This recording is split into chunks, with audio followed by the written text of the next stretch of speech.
میرے پاکستانیوں، آج کل ایک انگریزی میں رین آف ٹیرر کہتے ہیں، خوف پھیلایا جا رہا ہے.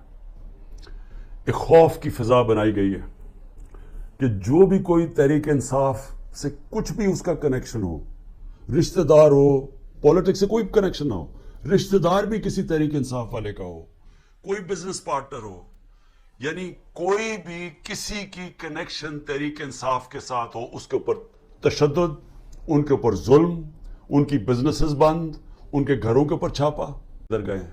جس طرح اب اعظم خان کا پتہ چلا، اس کی فیملی کا، کہ اعظم خان جو میرے پرنسپل سیکرٹری تھے وہ رات سے پتہ غائب ہوئے پتہ ہی نہیں کدھر گئے ہیں، تو ان کو اٹھا کے لے گئے. جس طرح عمران ریاض سے ہوا ہے، اس کی گھر والے بیٹھے ہیں، اس کی بیوی ہے، اس کے بچے، اور ہماری عدالتیں. اور میں آج سلام کرتا ہوں ان ججز کو جو اس ساری مشکلات اور دھمکیوں کے باوجود، ججز کو دھمکیاں دی جاتی ہیں، ان کو بھی بتایا جاتا ہے کہ آپ کی ٹیپیں ہیں، آپ کا یہ ہے، آپ کی ہمارے پاس فائلیں بنی ہوئی ہیں، ان کو بھی بلیک میل کیا جاتا ہے. تو اس کے باوجود کئی ایسے ججز کھڑے ہیں کہ اس کے باوجود وہ پورا انصاف دینے کی اور اپنے شہریوں کو پروٹیکشن دینے کی ان کی مجھے افسوس ہے وہ یہ کہ کبھی بھی ہمارے ملک میں چادر اور چار دیواری کی اس طرح بے حرمتی نہیں ہوئی جو آج ہو رہی ہے. اور مجھے ایسے لگتا ہے کہ پلان کیا ہوا ہے کہ آدمی سوچتا ہے کہ ٹھیک ہے جو مرضی کرنا کریں، مجھے کریں، لیکن جب گھر کی عورتوں پہ پہنچتے ہیں تو یہ بڑا مشکل ہوتا ہے ہمارے معاشرے میں کہ کوئی بھی آدمی پھر اس سے متاثر نہ ہو. اور میں آج ان کی بات نہیں کروں گا جو چلے گئے ہیں، میں ان کی بات کروں گا جو اس مشکل بربریت کے دور میں اور اس ظلم کے دور میں آج بھی کھڑے ہوئے ہیں. میں ان کو خاص طور پہ آج سلام کرنا چاہتا ہوں، کیونکہ مجھے خبریں آتی ہیں کہ لوگ کس مشکل سے گزر رہے ہیں، گھروں سے باہر رہ رہے ہیں، ان کی بزنسز بند کر دی ہیں، ان کے کاروباروں کے اوپر انہوں نے بند ہی نہیں کیا، ان کو نقصان پہنچایا جا رہا ہے کاروبار کو. ان کے جو ان کا روزی کمانے کے طریقے ہیں ان کے اوپر اٹیک کیا انہوں نے، ان کو پوری کوشش کیا انہوں نے کہ کسی طرح وہ جادو کے لفظ کہہ دے کہ میں تحریک انصاف چھوڑ رہا ہوں. تو ہر قسم کا پریشر ڈالا ہوا ہے. تو میں ان کو آج سلام کرنا چاہتا ہوں جن کے گھر توڑے ہیں انہوں نے، اور اس کے باوجود وہ بھی آج کھڑے ہیں، اور جنہوں نے اپنے بیوی بچے چھپا دیے ہیں کہیں، کیونکہ یہ عورتوں پہ پہنچ جاتے ہیں. اور میں کبھی نہیں سوچتا تھا کہ میرے ملک میں یہ وہ دور آئے گا کہ عورتوں کو استعمال کیا جا رہا ہے صرف ایک چیز کہ عامر مغل ہمارے اسلام آباد کے وہ ایک کارکن تھے. اب میں یہ آپ کو اس لیے بتا رہا ہوں کہ یہ کہا ہے نا کہ جی 9 مئی کو جو ہوا تو اس کی وجہ سے سزا مل رہی ہے. نہیں، 9 مئی سے پہلے سزا مل رہی تھی. 9 مئی کو تو ایک بہانہ مارا گیا. اور میں پھر سے آج کہتا ہوں کہ جس وقت انڈیپینڈنٹ انویسٹیگیشن ہوئی، اور اس کے اوپر انڈیپینڈنٹ انویسٹیگیشن ہونی چاہیے، کیونکہ کسی کو حق نہیں پہنچتا جج، جوری اور ایکسیکیوشن بننے کا. اور ہم کہہ کے تھک گئے ہیں کہ کیوں نہیں اس کے اوپر انویسٹیگیشن ہوتی. سب سے پہلے تو پولیس چیف کو پکڑے. کیا تھا، یا آئی جی جو پنجاب تھا یہ دندناتا پھر رہا ہے، اس کو کیوں نہیں پوچھتے کہ کیا ہوا تھا جب اتنی دیر 2 گھنٹوں کے اندر ایک قافلہ آ رہا تھا وہاں سے لبرٹی چوک سے. اس کو بھی نہیں پوچھا. اور وہ جو سی سی ٹی وی کیمرہ جو 100% لگے ہوئے ہوں گے وہاں کور کمانڈر کے گھر میں، وہ کدھر گئے ہیں؟ ان کے اوپر کیوں نہیں کوئی ایویڈنس آئی؟ کیوں نہیں وہ جو عسکری بلڈنگ جلائی گئی ہے وہاں آئی وٹنس ہے، اس نے کہا جو لوگ تھے وہ تحریک انصاف کے تھے ہی نہیں جو جلا رہے تھے. اس کے اوپر کیوں نہیں کوئی انکوائری ہوئی؟ ہمارے اپنے لوگ بار بار کہہ رہے ہیں کہ ایسے لوگ ہم نے دیکھے جو ہم پوچھتے تھے کہ کس پارٹی، ہماری پارٹی کے نہیں تھے، وہ لگے ہوئے تھے آگے لوگوں کو کرنے کے لیے. جہاز چوک میاں والی کے اندر وہ کہ ماچس سے تو نہیں چل سکتا تھا، وہ جو سیبر وہاں لگا ہوا تھا. میاں والے کے لوگوں کو تو بڑا فخر تھا. کون وہ ہمارے آئی وٹنسز ہیں جو کہہ رہے ہیں کہ یہ 3-4 وہاں لوگ آئے تھے اور وہ بھڑکا رہے تھے، اور انہوں نے لیڈ کر رہے تھے لوگوں کو، اور وہ پوچھ رہے تھے تم کون ہو. تو بہرحال ایک تو انویسٹیگیشن انڈیپینڈنٹ ہونی چاہیے. لیکن میں عامر مغل کی بات کروں، یہ تو ہوا 9 مئی کو. 8 مارچ کو اس کے گھر جاتے ہیں، عامر مغل گھر نہیں ہوتا. اس کے 5 بچے ہوتے ہیں، ایک بڑا ہوتا ہے، باقی سارے 16 سال سے چھوٹے 10 سال تک، 5 کو اٹھا کے لے کے جاتے ہیں. 5 بچوں کو اٹھا کے لے کے جاتے ہیں, اس کی بیوی سے بدتمیزی کرتے ہیں, اور پھر عدالت میں وہ جاتا ہے اور عدالت میں وہ بچے پھر چھڑواتا ہے 2 دن کے بعد. تو یہ تو ابھی 9 مئی نہیں ہوا تھا, تو یہ کیوں ان کو اٹھا لیا؟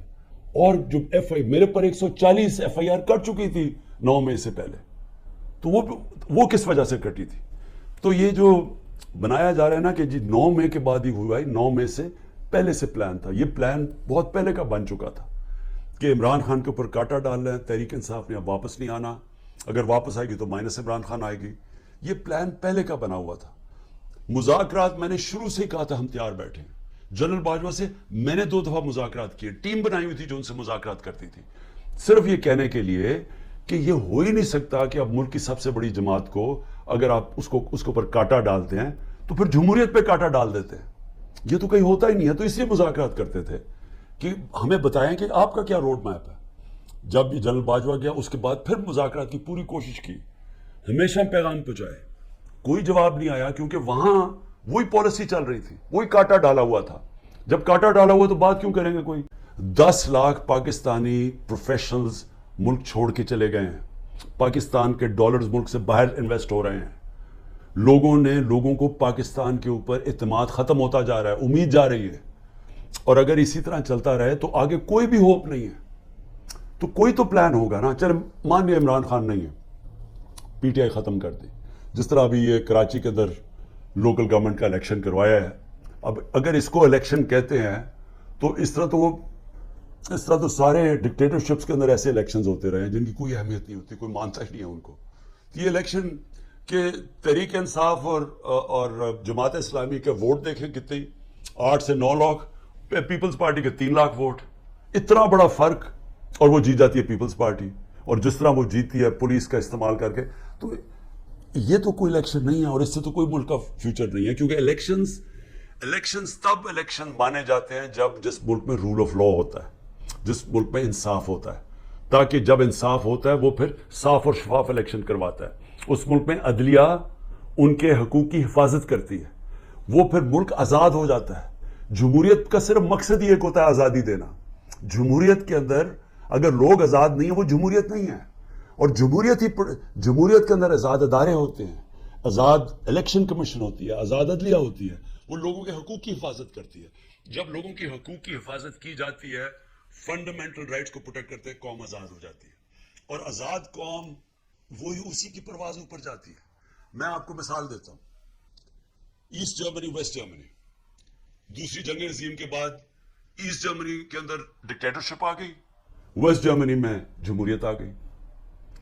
جب 50 سال کے بعد ایسٹ جرمنی آزاد ہوتا ہے اور اکٹھے ہوتے ہیں تو ایسٹ جرمنی پیچھے رہ جاتا ہے, ویسٹ جرمنی اوپر چلا جاتا ہے, ایسٹ جرمنی نیچے آ جاتا ہے.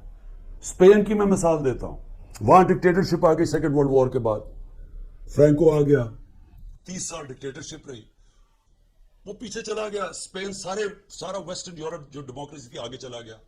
Soviet Union, second world war کے بعد 2 بڑی طاقتیں تھیں, امریکہ اور سوویت یونین. اصل میں سوویت یونین نے نازی جرمنی کو شکست دی تھی, ان کے پاس طاقت تھی. اور وہی سوویت یونین کے اندر وہ ہوا جو آج پاکستان میں ہو رہا ہے, اور ادھر سے وہاں وہ آزاد ہو گئے, وہ آزاد تھے. مغربی سوسائٹیز, ویسٹرن یورپ, امریکہ, وہ آگے نکل گئے. سوویت یونین ٹوٹ گیا. کبھی کوئی معاشرے میں جدھر آپ آزادی اس کی ختم کر دیتے ہیں, اس کی آپ پرواز ختم کر دیتے ہیں. نارتھ کوریا, ساؤتھ کوریا ایک ہی لوگ ہیں. ساؤتھ کوریا دیکھیں کدھر پہنچ گیا, کیونکہ آزاد ہے, جمہوریت ہے. نارتھ کوریا کو دیکھ لیں, ڈکٹیٹرشپ میں کیا حالات ہیں اس کے. ابھی BBC پہ فلم آئی, وہاں لوگ بھوکے مر رہے ہیں, اور وہی لوگ ہیں. تو ہم ایک طے کر کے سفر یہاں تک پہنچے تھے. ہمارا آہستہ آہستہ ڈکٹیٹرشپ آتی تھی, پھر جمہوریت آتی تھی, پھر ڈکٹیٹرشپ آتی تھی, لیکن ایک ہمارا ذہن ایوالو ہوتا گیا, ہم ایک آگے بڑھتے گئے. ہم آخر میں اس چیز پہ پہنچے کہ بری بھی جمہوریت ایک ملٹری ڈکٹیٹرشپ سے بہتر ہے. یہ قوم اس نتیجے پہ پہنچ گئی. جنرل مشرف کا جو مارشل لا تھا وہ لبرل تھا, اس کے اندر میڈیا کو آزاد کیا گیا. الیکٹرانک میڈیا مشرف کے دور میں آزاد ہوا. میں اپوزیشن میں تھا, میری آزادی رائے تھی, میں بول سکتا تھا. ہم پارلیمنٹ میں بولتے تھے, میں ٹی وی پہ چینلز پہ جا کے بولتا تھا. کیونکہ وہاں میڈیا نے اور میڈیا کے لوگوں نے پچھلے 30 سال میں بڑی جدوجہد کی اپنے آپ کو آزاد کرنے کے لیے. آج وہ سارا زیرو پہنچ گیا. آج اچھے اچھے صحافی باہر بھاگ گئے. ارشد شریف کو شہید کیا صرف اس کی باتیں نہیں پسند آ رہی تھی. عمران ریاض ابھی تک غائب ہے, پتہ ہی نہیں کدھر ہے, جس کی سب سے زیادہ یوٹیوب پہ ویورشپ تھی. باقی ملک چھوڑ کے چلے گئے ہیں. موہت پیرزادہ ملک چھوڑ گیا ہے, وہ ہمارے اور یہ مقبول جان سنا وہ ملک چھوڑ کے چلے گئے ہیں. شاہین سبائی وہ پہلے باہر بیٹھے ہوئے, صابر شاکر وہ ملک چھوڑ کے چلا گیا. ان کے اوپر اور باہر کیسز کرنے شروع کر دیے ہیں. یعنی یہاں تو میڈیا کنٹرول کر لیا ہے, باہر بھی ہم میڈیا کی آواز نہیں دیکھنا چاہتے. یوٹیوب کے اوپر ہر قسم کا کریک ڈاؤن ہے, سوشل میڈیا کے لوگوں کے اوپر کریک ڈاؤن ہے. جو کوئی ٹویٹ کرتا ہے اس کے پیچھے وہ ویگو ڈالا رات کو پہنچ جاتا ہے گھروں میں. کیا ہمارا یہ خیال ہے کہ یہ جو ہم اب جس طرف لے کے جا رہے ہیں کہ پاکستان کے بڑے بڑے نامور ڈاکو اوپر ملک کے بیٹھ گئے ہیں اور قوم کو کہیں کہ جناب یہ ہم نے فیصلہ کیا, یہ بیٹھے ہوئے ہیں اور اب آپ نے ان کی جس طرح بھی الیکشن جیتے ہیں بس آپ نے ان کو قبول کرنا ہے. یہ یاد رکھیں گے یہی لوگ تھے جن کو جنرل مشرف نے جب اپنا مارشل لاء لگایا 99 میں تو ساری قوم کو بتایا کہ ان دونوں پارٹیز نے کتنی کرپشن کیا ہے. مجھے جنرل امجد نے جو پہلے نیب کے ہیڈ تھے ہمیں باقاعدہ بتایا گیا, اس نے ڈیٹیلز دی کہ ان دو پارٹیز نے کتنی کرپشن کی, ان کے پیسے کتنے باہر پڑے ہیں. اور ان دونوں پارٹیز نے بتایا دنیا کو کہ یہ کتنی کرپٹ ہیں. سر محل کا نواز شریف نے بتایا کہ وہ سر محل میں یہاں سے پیسہ چوری کر کے گیا. حدیبہ پیپر مل کا رحمان ملک پیپلز پارٹی والوں نے ایکسپوز کیا. یعنی ان کو اپنی کرپشن بتائی پبلک کو. پھر جنرل مشرف ان کو این آر او دے دیتے ہیں, یہ واپس آتے ہیں, 10 سال پھر بیٹھتے ہیں. ان کے اوپر اس دور میں کرپشن کیس بنتے ہیں. ہمیں بتایا جاتا ہے, ہمیں تباہی سے بتاتی ہے کہ ان کی کرپشن کتنی ہے. میں جیتا ہوں ان کے خلاف اور ایک آدمی گھوڑا سوار فیصلہ کرتا ہے کہ جناب یہ کیا, یہ ان کی میں نے فیصلہ کیا ہے کہ جناب عمران خان ملک کے لیے برا, ان کو پھر اوپر لے آتا ہے. اور پھر حیران ہوتے ہیں کہ جی یہ سوشل میڈیا کیوں ہمارے اگینسٹ ہو گیا. یہ انسان ہے. آپ نے خود ہی پہلے لوگوں کو تیار کیا کہ یہ کس طرح کے لوگ ہیں, یہ جو 30 سال سے ملک کو لوٹ رہے ہیں. آپ نے ہمیں بتایا کہ ان کی کتنی پراپرٹیز باہر پڑی ہیں. یہ جو ہیں یہ تو تھوڑی سی ہیں, باقی جو اور ہمیں پراپرٹیز بتائی گئی ہیں ان کی کتنے انہوں نے بینامی پراپرٹیز لی ہوئی ہیں ملک سے باہر, کہ چوری کر کے ملک سے باہر پیسہ لے کے گئے ہیں. آج یہ محب وطن بن گئے ہیں اور عمران خان غدار بن گیا ہے جس نے اپنی ساری باہر کی کمائی پیسہ کما کے سب کچھ بیچ کے آج پاکستان میں ہے, اپنے نام پہ ہے. وہ غدار ہے. اور جنہوں نے چوری کر کے پیسہ ملک سے باہر 30 سال سے بھجوا رہے ہیں, حدیبہ پیپر مل سے شروع کریں, ان کے اوپر ڈاکیومنٹریز بنی ہوئی ہیں. بی بی سی نے بتایا انہوں نے کتنا پیسہ چوری, یعنی ان کی چوری کے اوپر باہر کے اوپر مضمون لکھے ہوئے, کتابوں کے اندر ان کی چوری کا مینشن ہے. وہ ٹھیک ہیں اور ہم آج غدار بن گئے ہیں. تو کیا قوم یہ مانے گی یہ چیزیں؟ کیا قوم سمجھ جائے گی کہ آپ جب فیصلہ کریں گے کون غدار ہے تو قوم بھی ان کو غدار, اگر وہ نہیں مانے گی تو قوم کو ڈنڈے سے آپ سیدھا کریں گے؟ دیکھیں میں آخر میں اپنی قوم سے مخاطب ہوں. دیکھیں جس طرف ہم نکل رہے ہیں, مجھے اپنی قوم کے اوپر مجھے یہ خوف ہوا ہے کہ ہم اگر قوم بحثیت قوم کھڑے نہ ہوئے, ظالم حکمران کے خلاف کلمہ حق پڑھنا, یہ اللہ کو وہ چیز پسند ہے جو سب سے بڑی کوالٹی. کیوں پسند ہے اللہ کو؟ کیونکہ جب آپ ظلم کے سامنے سر جھکاتے ہیں آپ غلام بن جاتے ہیں. جب آپ ظالم کے سامنے کھڑے ہوتے ہیں, ظلم کے سامنے اپنی آواز بلند کرتے ہیں, اس کو جہاد کہتے ہیں. اور جہاد کیوں اللہ نے جہاد کو اتنا بڑا رتبہ دیا اسلام میں؟ کیونکہ آزادی کے لیے آپ کرتے ہیں. کیونکہ اللہ کو پتہ ہے کہ آزاد انسانی کا پرواز اوپر ہے. میں نے آپ کو مثال دے دی کہ وہی لوگ ایسٹ جرمنی ویسٹ جرمنی آزاد لوگ اوپر چلے گئے, دوسرے نیچے چلے گئے. وہی کوریا کے اندر نارتھ کوریا ڈکٹیٹرشپ وہ نیچے چلے گی, وہ خوشحال ہو گئے. تو ہمیں تو پتہ ہے دنیا میں کیوں لوگ جمہوریت کی اتنی بات کرتے ہیں, کیونکہ وہ آزاد کرتی ہے لوگوں کو. تو یہ جمہوریت نہیں ہے جو کراچی کا الیکشن ہوا ہے لوکل گورنمنٹ کا, یہ جمہوریت نہیں ہے, یہ ہر ڈکٹیٹر ایسے الیکشن کرواتا ہے. ہمیں ملک کے لیے سب کو فیصلہ کرنا پڑے گا کہ کیا ہم نے یہ ظلم کا نظام قبول کر کے اور اسے ڈر کے ہم نے گھروں میں بیٹھ جانا ہے اور یہ ظلم ہونے دینا ہے. تو یہ سمجھ جائیں کہ اس ملک کا کوئی مستقبل نہیں ہے، یا ہم نے پرامن، اور میں نے آج 27 سال سے کہہ رہا ہوں کہ شہری ہمیشہ پرامن احتجاج کرتے ہیں، شہری ہمیشہ حق کے لیے کھڑے ہوتے ہیں، زندہ قومیں اپنے حقوق کے لیے کھڑی ہوتی ہیں، زندہ قومیں انصاف کے لیے کھڑی ہوتی ہیں، کیونکہ انصاف کے ساتھ ہی آزادی آتی ہے۔ کوئٹہ کا قتل کا کیس، ان کی کوشش یہ ہے کہ مجھے پھر اب انہوں نے پکڑنا ہے، اس کے لیے گراؤنڈ تیار کر رہے ہیں کہ خوف اتنا پھیل جائے کہ جب آپ عمران خان کو پکڑیں تو قوم چپ کر کے بیٹھ جائے۔ یہ سارا پلان ہے۔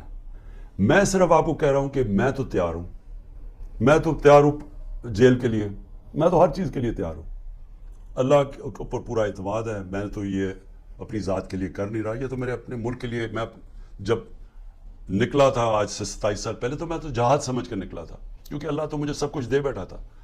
تو یہ تو اب آپ کے اوپر چیلنج ہے، کیا آپ نے چپ کر کے ظلم ہونے دینا اپنے اوپر اور اپنا مستقبل ختم کرنا ہے، یا آپ نے پرامن احتجاج کرنا ہے اور سب نے مل کے کرنا ہے کہ یہ ظلم ہمیں قبول نہیں، ہم آزادی چاہتے ہیں، ہم حقیقی جمہوریت چاہتے ہیں۔ حقیقی جمہوریت کا مطلب حقیقی آزادی چاہتے ہیں۔ ہم کسی صورت کسی ظالم کے سامنے سر نہیں جھکاتے، اور جب یہ قوم نے فیصلہ کر لیا، کوئی ظالم نہیں آپ کے سامنے کھڑا ہو سکتا۔ وہ صرف تب تک کھڑا ہوتا ہے جب وہ سمجھتا ہے کہ آپ خوف کے بت کی پوجا کرتے ہیں۔ جب تک اس کے سامنے جھکے رہیں گے، وہ آپ کے اوپر حاوی رہے گا۔